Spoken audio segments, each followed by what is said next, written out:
Hello everybody, welcome to Jo talk football. എന്താണ് സുഖമല്ലേ എല്ലാവർക്കും? എന്താ ഞാൻ ഈ ഹിയർ വി ഗോ കേട്ടപ്പോൾ എനിക്കുണ്ടായ സന്തോഷം എന്ന് പറഞ്ഞാൽ അത് പറഞ്ഞറിയിക്കാൻ പറ്റാത്തതിൽ അപ്പുറമാണ്. കഴിഞ്ഞ 2-3 സീസണിലും നമ്മൾ സെക്കൻഡ് എത്തിക്കൊണ്ടിരുന്നപ്പം നമ്മുടെ മനസ്സിലെല്ലാം ഉണ്ടായിരുന്ന ഒരു കാര്യമായിരുന്നു, നമുക്കൊരു പ്രോപ്പർ സ്ട്രൈക്കർ ഉണ്ടായിരുന്നെങ്കിൽ. നമ്മൾ കഴിഞ്ഞ സീസണിൽ തന്നെ എത്ര ഡ്രോയാണ് നമ്മൾ കഴിഞ്ഞ സീസണിൽ നമ്മൾ കൺസീഡ് ചെയ്തത്. ആ ഡ്രോയൊക്കെ ഒരു വിന്നിലേക്ക് കൺവേർട്ട് ചെയ്യാൻ നല്ലൊരു സ്ട്രൈക്കർ ഉണ്ടായിരുന്നെങ്കിൽ എന്ന് നമ്മൾ ആഗ്രഹിച്ചിട്ടില്ലേ? എത്ര ക്രോസസ്സാണ് സാക്കയും മാർട്ടിനെല്ലിയും ഓഡഗാർഡും റൈസും ആ ബോക്സിനകത്തേക്ക് ഇടുന്നത്. അത് കണക്ട് ചെയ്യാൻ ഒരു നല്ലൊരു സ്ട്രൈക്കർ ഉണ്ടായിരുന്നെങ്കിൽ എന്ന് നമ്മൾ ആഗ്രഹിച്ചിട്ടില്ലേ? അതാണ് ഇന്നിവിടെ സംഭവിച്ചത്. Thank you so much Berta. എന്തൊക്കെയാണ് ഈ ട്രാൻസ്ഫർ വിൻഡോ സാഗയിൽ നടന്നതല്ലേ? എന്തൊക്കെയാണ് സംഭവിച്ചത്? ആദ്യം സെസ്കോ ആണോ ഗ്യോക്കറൈസ് ആണോ? അതിപ്പോൾ സെസ്കോ, ഇപ്പം നമ്മൾ ഗ്യോക്കറൈസ് അല്ല സെസ്കോയിലേക്കാണ് പോകുന്നതെന്ന് അറിഞ്ഞപ്പോൾ എനിക്ക് സത്യം പറഞ്ഞാൽ ഇച്ചിരി ഒരു വിഷമം ഉണ്ടായിരുന്നു. കാരണം എന്താണെന്ന് വെച്ച് കഴിഞ്ഞാൽ നല്ല പ്ലെയർ അല്ലാത്തത് കൊണ്ടല്ല.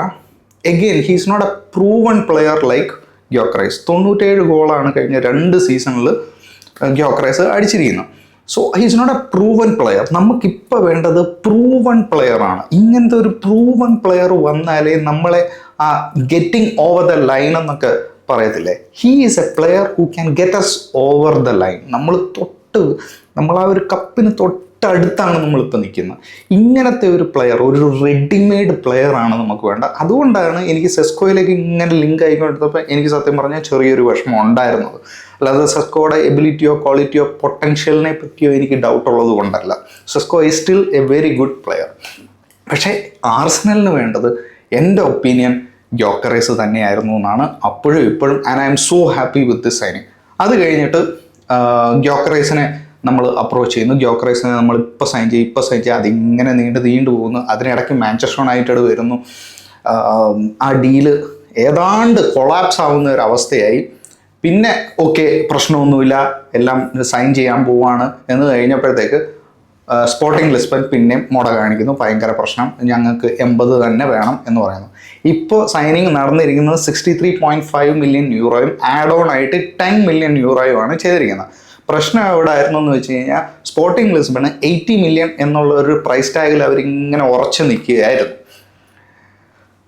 ഈ ഒരു ഡീല് സംഭവിക്കാൻ നിങ്ങൾക്കറിയാം, ഗ്യോക്കറൈസ് ഇതിനകത്ത് ഒരുപാട് ഹെൽപ്പ് ചെയ്തിട്ടുണ്ട്. ഗ്യോക്കറൈസ് സ്പോർട്ടിംഗ് ലിസ്ബണിലേക്ക് തിരിച്ച് ട്രെയിനിങ്ങിന് പോയില്ല.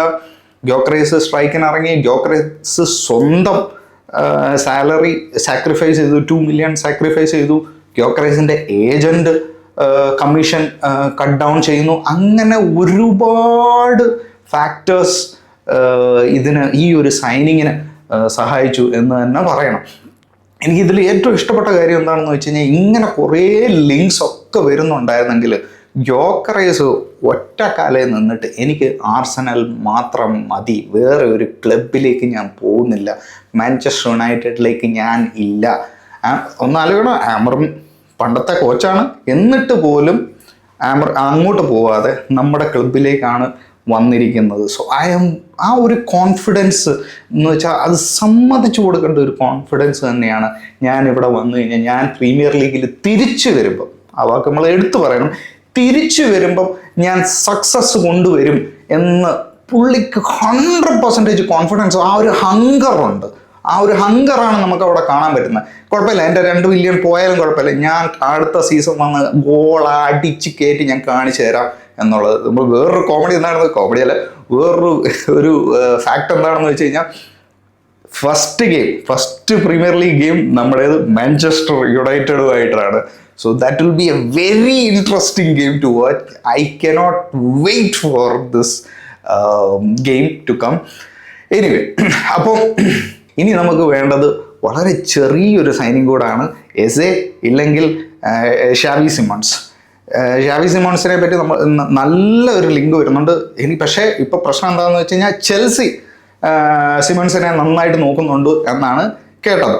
സി ഇവിടെയാണ് എഗെയിൻ എൻ്റെ പ്രശ്നം വരുന്നത്. നമ്മൾ മഡുവക്കേനെ കാശ് കൊടുത്തിട്ട് 50 മില്യൺ കൊടുത്തിട്ട് കാശ് അവർക്ക് ഫണ്ട് ചെയ്യുന്നു, അവർ പോയി ഷാവി സിമോൺസിനെ മേടിക്കുന്നു.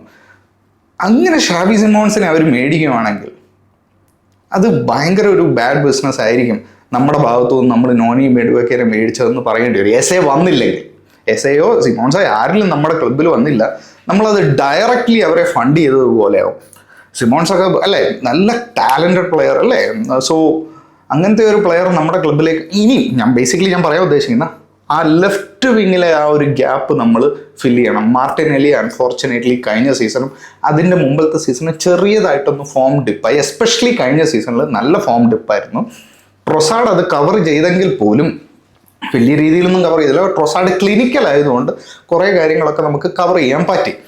അപ്പോൾ ആ ഒരു ഭാഗത്തേക്ക് എസ് എ ആക്ച്വലി സെൻട്രൽ മിഡ്ഫീൽഡാണ്. ആ ഒരു ഭാഗത്തേക്ക് എസ് എയെ പോലെയോ അല്ലെങ്കിൽ ഈ സിമൺസിനെ പോലെയോ അല്ലെങ്കിൽ റോഡ്രിഗോനെ പോലെയോ ഒരു പ്ലെയർ വരുവാണെങ്കിൽ സൂപ്പറായിരിക്കും. ബാക്കി എല്ലാ ചേരുവകളും നമ്മളിപ്പം സെറ്റ് ചെയ്ത് വെച്ചിട്ടുണ്ട്. നമുക്ക് വേണ്ട ആ ഒരു മെയിൻ സാധനം സ്ട്രൈക്കർ നമ്മൾ സൈൻ ചെയ്തിരിക്കുകയാണ്. ബാക്കി നമ്മൾ നോക്കുകയാണെങ്കിൽ നമ്മുടെ ഗോൾ കീപ്പർ നമ്മൾ സ്ട്രെങ്തൻ ചെയ്തു, കെപ്പനെ നമ്മൾ മേടിച്ചിട്ടുണ്ട്. നമ്മൾ ക്രിസ്ത്യൻ മസ്കേര വലൻസിയ ബാക്കപ്പ്, നമ്മുടെ സലീബയ്ക്ക് ബാക്കപ്പായിട്ട് വന്നിട്ടുണ്ട്. നമ്മുടെ സുബമെൻഡി വന്നിട്ടുണ്ട്, പിന്നെ ക്രിസ്ത്യൻ നോർഗാർഡ് വന്നിട്ടുണ്ട്. സോ എല്ലാം ബാക്കപ്പ് കൊണ്ടെടുത്ത് ബാക്കപ്പ് ചെയ്തിട്ടുണ്ട്. ഇനി അഡീഷൻ വേണ്ടടുത്ത് അഡീഷനും ചെയ്തു, ഗ്യോക്കറൈസ് വരുന്നതോടെ. സോ ഇനി വേണ്ടത് ആ ഒരു ലെഫ്റ്റ് വിങ്ങും കൂടെ ഒന്ന് സെറ്റപ്പ് ആക്കി കഴിഞ്ഞാൽ ഡൺ. പിന്നെ അർട്ടറ്റയ്ക്ക് യാതൊരു എക്സ്ക്യൂസും ഇല്ല.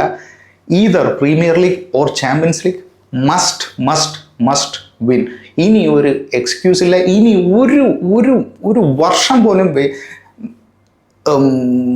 കൊടുക്കാൻ ആർക്കും സാധിക്കത്തില്ല. സീരിയസ്ലി ആ ഒരു ലെവലിൽ വന്ന് നിൽക്കുകയാണ്. നമുക്ക് വേണ്ട സാധനങ്ങളെല്ലാം കിട്ടിയിട്ടുണ്ട്.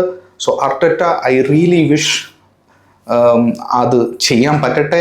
ചാമ്പ്യൻസ് ലീഗോ പ്രീമിയർ ലീഗോ ചെയ്യാൻ പറ്റട്ടെ എന്ന് ഞാൻ റിയലി പ്രാർത്ഥിക്കുകയാണ്. നമ്മൾ ഓർത്തിരിക്കേണ്ട മറ്റൊരു കാര്യം എന്താണെന്ന് വെച്ച് കഴിഞ്ഞാൽ Berta has done a brilliant job. ഈ സൈനിങ് മാത്രമല്ല, ഈ renewal of the contract Myles Lewis Skelly ആയാലും ഈത്തൻ വെനിയറി ആയാലും ശരി. ഈത്തൻ വെനിയറി എനിക്ക് തീരെ താല്പര്യമില്ലായിരുന്നു ഒരു ക്ലബിലേക്കും സെല് ചെയ്യണമെന്ന്. So I am really happy ആ ഒരു ജോബ് ഫിനിഷ് ചെയ്തെന്ന്. സലീബ ഇപ്പം ഒരു എക്സ്റ്റൻഷൻ സൈൻ ചെയ്യാൻ വളരെ അടുത്താണ്.